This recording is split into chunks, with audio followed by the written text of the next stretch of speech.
বন্ধুরা, ভাইরাস আমাদের পৃথিবীতে কতটা ভয়ঙ্কর রূপ ধারণ করতে পারে তা আমরা কম বেশি সকলেই জানি। এমনই এক ভয়াবহ ভাইরাস আক্রান্ত হয়ে একটি শহরের সকল মানুষ জম্বিতে পরিণত হয়ে যায়। শুধুমাত্র একটি ছেলে এবং একটি মেয়ে এই ভাইরাস থেকে সুস্থ থাকে। তো এই হাজার হাজার জম্বিদের মাঝে তারা কি লড়াই করে বেঁচে থাকতে পারবে, নাকি বাকিদের মতো তারাও জম্বিতে পরিণত হবে? বলছিলাম 2020 সালে মুক্তি পাওয়া এলাইভ সিনেমাটির কথা। তো সিনেমার শুরুতেই আমরা জন ও নামে একজন ছেলেকে দেখতে পাই, যে তার বাবা মা এবং তার ছোট বোনের সঙ্গে একটি ফ্ল্যাটে বসবাস করত। আর একদিন তাদের পরিবারে কেউ বাসায় ছিল না, যার জন্য সে ভিডিও গেম খেলে, অর্থাৎ পাবজি গেম খেলে সময় কাটাচ্ছিল। কিন্তু গেম চলাকালীন তার বাকি টিমমেটরা টিভিতে কোন একটি নিউজ দেখে অনেক ভয় পেয়ে যায়। এখন নিজের টিমমেটের কথা শুনে জনু তাড়াতাড়ি করে টিভিতে নিউজ দেখতে শুরু করে, যেখানে বলা হচ্ছিল যে তাদের সিউল সিটি মানে কোরিয়ার রাজধানীতে একটি অজানা ভাইরাস মানুষকে আক্রান্ত করে ফেলেছে এবং এই ভাইরাসে যারা আক্রান্ত হচ্ছে সেই সমস্ত মানুষজন ভয়ঙ্কর জম্বিতে পরিণত হয়ে যাচ্ছে। আর একবার যদি এই জম্বিরা কোনো সাধারণ মানুষের শরীরে আছড়ে বা কামড়ে দেয়, তাহলে সেই মানুষটাও আস্তে আস্তে জম্বিতে পরিণত হয়ে যাবে। আর এখন এই ভাইরাসটি এমন এক পরিস্থিতিতে পৌঁছে গেছে যেটা কন্ট্রোল করা সরকারের পক্ষেও সম্ভব হচ্ছে না। তো এইসব খবর শুনে জনু অনেক ভয় পেয়ে যায়। তাই সে তাড়াতাড়ি করে তাদের ফ্ল্যাটের বারান্দায় গিয়ে দেখতে পায় নিচে রাস্তার মধ্যে সমস্ত মানুষ সত্যি সত্যি জম্বি হয়ে গেছিল এবং এই ভাইরাস আক্রান্ত মানুষজন একে অন্যকে কামড়ে দিচ্ছে। এইসব কিছু দেখে সে প্রচন্ড ভয় পেয়ে যায়। তাই সে বারান্দা থেকে ভেতরের দিকে আসতেই দেখতে পায় এক প্রতিবেশী জোর করে তার ফ্ল্যাটের ভেতর প্রবেশ করছে। তাকে দেখে এমনটা মনে হচ্ছিল সে প্রচন্ড ভয় পেয়ে রয়েছে। আর সে জনুকে বলে, আমি কিছুক্ষণের জন্য তোমাদের ওয়াশরুম ব্যবহার করতে চাই। আর এসব কথা বলার সময় জনু লক্ষ্য করে তার ওই প্রতিবেশী শরীরে অদ্ভুত সাদা সাদা দাগ দেখা যাচ্ছে আর তার চোখ ক্রমশ লাল হয়ে যাচ্ছে, যার ফলে মুহূর্তের মধ্যেই তার ওই প্রতিবেশী ভয়ঙ্কর জম্বিতে পরিণত হয়ে যায় আর সে জনুর উপর হামলা করে দেয়। তখন জনু অনেক কষ্ট করে তাকে ফ্ল্যাট থেকে বের করে দিতে সক্ষম হয়। এরপর সে দরজা বন্ধ করে দেয়। আর তখনই তার মোবাইলে তার পরিবার থেকে একটি মেসেজ আসে। মেসেজে লেখা ছিল যে তার বাবা মা আর তার বোন এখন সুরক্ষিত আছে আর ওনারা জনুকেও ঘরের মধ্যে সুরক্ষিতভাবে বেঁচে থাকতে বলেন। মেসেজটি দেখে জনু একটি স্বস্তি পায়। তাই সে একটি কাগজে স্টে অ্যালাইভ লিখে সেই কাগজটা তার পরিবারের ছবির উপর আটকে দেয়, যাতে এই লেখাটা দেখে জনু নিজেকে বাঁচিয়ে রাখার জন্য মনে সাহস যোগাতে পারে। এরপর সে তাদের ফ্ল্যাটের মেন দরজার সামনে একটা বড় ফ্রিজ দিয়ে আটকে দেয়, যাতে করে কোনোভাবেই কেউ দরজা খুলে ভিতরে ঢুকতে না পারে। তারপর সে একটি ছবি তুলে স্টে অ্যালাইভ লিখে তার সোশ্যাল মিডিয়ায় পোস্ট করে। আসলে সে মনে করেছিল কেউ হয়তো পোস্টটি দেখে তাকে এখান থেকে উদ্ধার করতে আসবে, কিন্তু কেউই তাকে এখানে বাঁচাতে আসে না, কারণ তাদের পুরো এলাকার সবাই জম্বি ভাইরাসে আক্রান্ত হয়ে গেছিল এবং সবাই জম্বি হয়ে গেছে। আর এসব কিছু জনু তার ড্রোনের সাহায্যে দেখছে, কিন্তু খুব শীঘ্রই এখানে তার মোবাইলের চার্জ শেষ হয়ে যায় এবং তাদের এলাকা থেকে মোবাইল নেটওয়ার্ক চলে যেতে থাকে। আর এসব কিছু দেখে জনু প্রচন্ড হতাশ হয়ে নিজের কম্পিউটারে গেম খেলতে শুরু করে দেয়। কিন্তু কিছুক্ষণ পর তার বাড়ির ইন্টারনেট কানেকশনটাও বন্ধ হয়ে যায়, যার কারণে সে এখন আর গেম খেলে সময় কাটাতে পারছিল না। তাই সে সবসময় সোফার উপরে চুপচাপ বসে থাকতো। আর এভাবেই কিছুদিন কেটে যায় এবং সময়ের সাথে সাথে তার সমস্ত খাবার পানি শেষ হতে লাগছিল।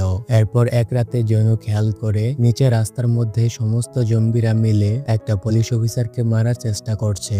যদিও সেই পুলিশটা ওই জম্বিদের গুলি করে মেরে নিজেকে বাঁচানোর অনেক চেষ্টা করছিল, কিন্তু ওই জম্বিরা সংখ্যায় অনেক বেশি হওয়ার কারণে ওই পুলিশটা তাদের সঙ্গে কিছুতেই পেরে উঠতে পারছিল না। এখন উপর থেকে এসব কিছু দেখে জনু ওই পুলিশটাকে বাঁচানোর চেষ্টা করে। তাই সে ওই জম্বিদের অ্যাটেনশন তার নিজের দিকে নেওয়ার জন্য জুড়ে জুড়ে চিৎকার করতে থাকে, কিন্তু তাতেও কোনো লাভ হয় না। জনুর চোখের সামনেই ওই জম্বিগুলো সেই পুলিশ অফিসারটিকে মেরে ফেলে। এদিকে দেখা যায় জনুর চিৎকার শুনে একটা জম্বি তার ফ্ল্যাটের দরজা ভেঙে ভেতরে আসতে লাগে। এখন দরজার সামনে ফ্রিজ থাকার কারণে ওই জম্বির ভিতর ভেতরে ঢুকতে একটু বেশি সময় লাগছিল। এই অবস্থায় জনু ওই ফ্রিজে ধাক্কা দিয়ে ওই জম্বিটাকে আটকানোর অনেক চেষ্টা করে, কিন্তু ওই জম্বিটা খুবই শক্তিশালী ছিল, তাই জম্বিটাকে আটকানো তার পক্ষে কোনোভাবেই সম্ভব হচ্ছিল না। সেই জন্য সে তাড়াতাড়ি করে ছুটে এসে নিজের বারান্দার ব্যালকনির রড ধরে বাইরে ঝুলতে শুরু করে, যেটা দেখে ওই জম্বিটা মনে করেছিল জনু হয়তো এখান থেকে নিচে নেমে গেছে। তাই জম্বিটি ব্যালকনির ওপর থেকে লাফ মারে এবং নিচে পড়ে মারা যায়। আর এভাবেই এখন খুবই চালাকির সাথে জনু নিজের জীবন বাঁচিয়ে নেয়। এখন সে ঘরে ঢুকেই সবার আগে নিজের দরজাটাকে খুব ভালো করে আটকে নেয়। তারপর সে লক্ষ্য করে তার ফ্রিজে জুড়ে জুড়ে ধাক্কা দেওয়ার কারণে সমস্ত খাবার মাটিতে পড়ে নষ্ট হয়ে গেছে। এই ঘটনায় জনু খুবই হতাশ হয়ে যায়, কিন্তু তখন সে তার বাসায় তার বাবার ড্রিঙ্কস খুঁজে পায়। তারপর থেকে সে ড্রিঙ্ক গুলো খেয়ে দিন কাটাচ্ছিল।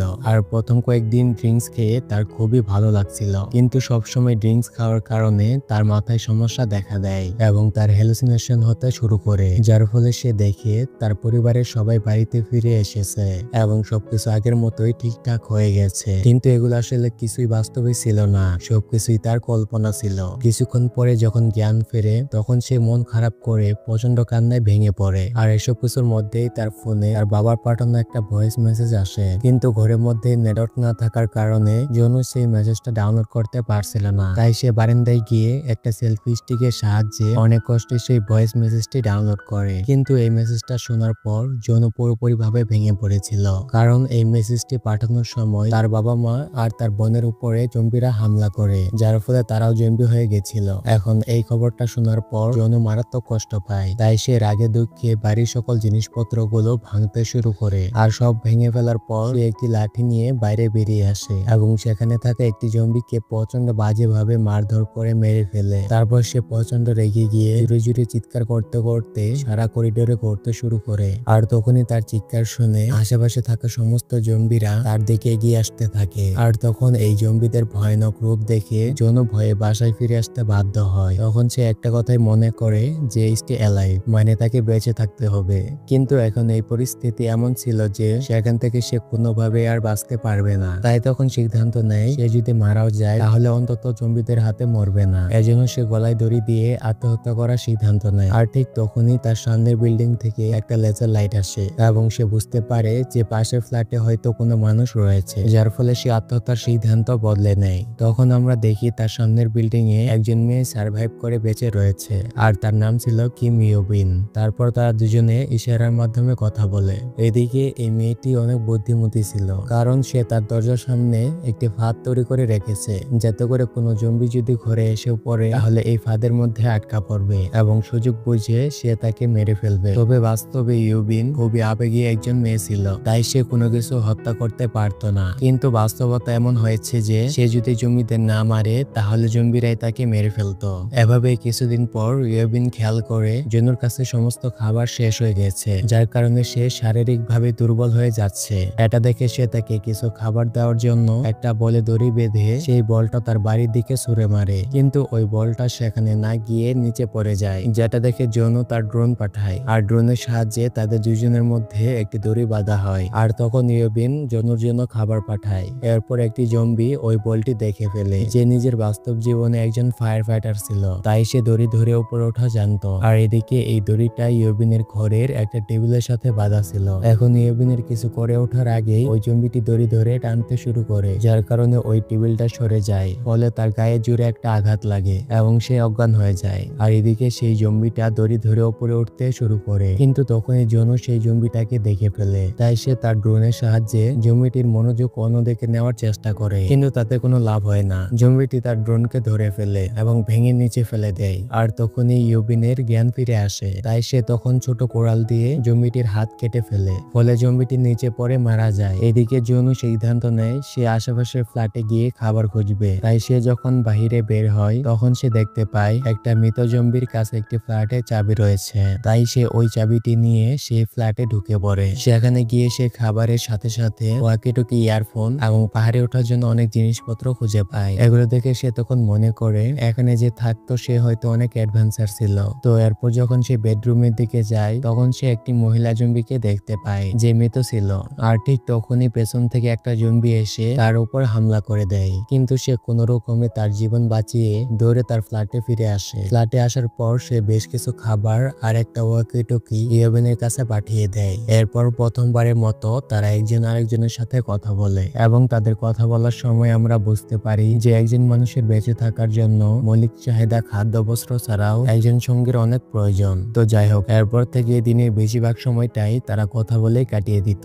এরকম ভাবে একদিন কথা বলার সময় সমস্ত জম্বিরা মিলে তাদের ফ্ল্যাটে হানা দেয় আর তাদের দৌড়ানো শব্দ শুনে এমনটা মনে হচ্ছিল যে বাহিরে হয়তো অনেক জোরে বৃষ্টি হচ্ছে। আর এখন জম্বিগুলো তাদের ফ্ল্যাটের করিডোরে ঘুরতে শুরু করে। এই ঘটনায় ইয়োবিন খুবই ভয় পেয়ে গিয়ে সেখানে লুকানোর চেষ্টা করে, কিন্তু তখনই কোনো একটা জিনিসের সঙ্গে তার ধাক্কা লাগে, যার ফলে শব্দ পেয়ে করিডোরে থাকা সমস্ত জম্বিরা তার ফ্ল্যাটের দিকে এগিয়ে আসতে থাকে। আর সেখানে এতগুলো জম্বি ছিল যে ইয়োবিন কোনোভাবেই দরজাটা আটকে রাখতে পারতো না। এই অবস্থায় সে প্রচন্ড ভয় পেয়ে গেছিল। আর এদিকে এটি শুনে জনু বুদ্ধি করে ইয়োবিনের পাশের ফ্ল্যাটে একটা ফোন করে, যার জন্য সমস্ত জম্বি ইয়োবিনের পাশের ফ্ল্যাটে চলে যায়। আর তখন আমরা বুঝতে পারি যে এগুলো জম্বি হলেও তাদের যথেষ্ট বুদ্ধি রয়েছে। তো এরপর আমরা দেখি তারা দুজনে বলছে তারা যদি এভাবে এই জায়গায় থাকে তাহলে একদিন না একদিন তারা মারা যাবে, তাই এখন সময় থাকতে থাকতে তাদের কোনো একটা সুরক্ষিত জায়গায় যেতে হবে। তখন ইয়োবিন জানায় জনুর ফ্ল্যাটের 8 তলায় সে কখনো কোনো জম্বিকে দেখেনি, তাই তাদের উচিত সেখানে গিয়ে বেঁচে থাকার জন্য কিছু খাবার খোঁজার।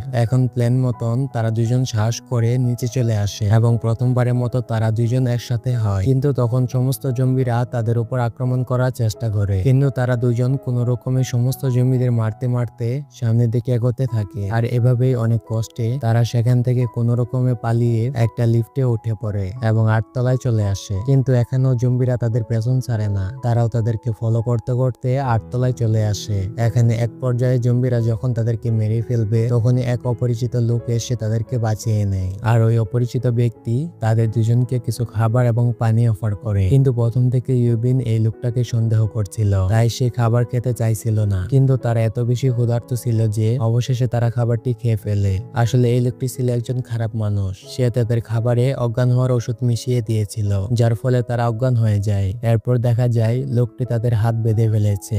আসলে এই লোকটির স্ত্রী জম্বি হয়ে গেছিল, তাই সে ইয়োবিনকে তার স্ত্রী খাবার হিসেবে নিয়ে যেতে লাগে। আর তখনই আমরা দেখি জনুর জ্ঞান ফিরে এসেছে, তাই সে লোকটির দিকে বন্দুক ধরে বলে তুমি ওকে ছেড়ে দাও, কিন্তু লোকটি তার কোনো কথাই শুনে না। আর তখনই ইয়োবিনেরও জ্ঞান ফিরে আসে। তারপর সে সাহস করে ওই মহিলার মুখ কাপড় দিয়ে বেঁধে ফেলে আর সুযোগ বুঝে সে তার স্বামীর উপর ধাক্কা দিয়ে ফেলে দেয়, যার ফলে মহিলাটি তার স্বামীকে কামড়ে দেয়। এরপর ইয়োবিন তাদের মারতে না চাইতেও তাদেরকে মেরে ফেলে, কারণ তারা জম্বি হয়ে গেছিল এবং এরা এখন পৃথিবীর জন্য বিপজ্জনক। তো যখন সে গুলি করে তখন সেই গুলির শব্দ শুনে সমস্ত জম্বিরা সেই ফ্ল্যাটের দিকে আসতে শুরু করে। এটি দেখে তারা সিদ্ধান্ত নেয় যে তারা নিজেরা গুলি করে সুসাইড করবে। কিন্তু তখনই তারা হেলিকপ্টারের আওয়াজ শুনতে পায় আর তখন তাদের মধ্যে বেঁচে থাকার শেষ আশা জেগে ওঠে। এরপর তারা সিদ্ধান্ত নেয় যে তারা ছাদে যাবে, যাতে করে হেলিকপ্টার যেন তাদেরকে দেখতে পায়। তারা যখন এখান থেকে বের হয় তখন সমস্ত জম্বিরা তাদের উপর আবারও আক্রমণ করে আর তারা দুজন অনেক কষ্ট করে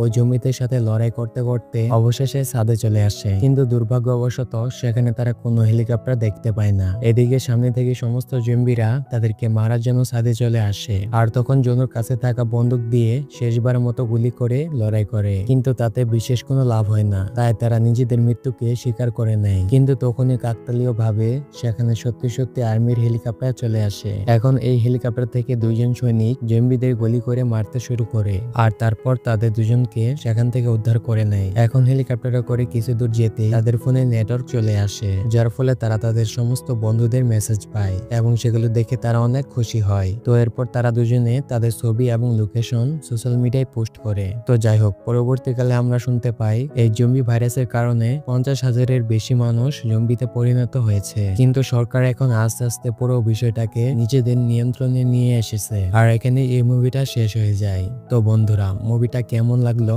অবশ্যই কমেন্ট করে জানান এবং চ্যানেলটি সাবস্ক্রাইব করতে ভুলবেন না। সবশেষে আপনাদের অনেক অনেক ধন্যবাদ জানাচ্ছি এতক্ষণ সাথে থাকার জন্য।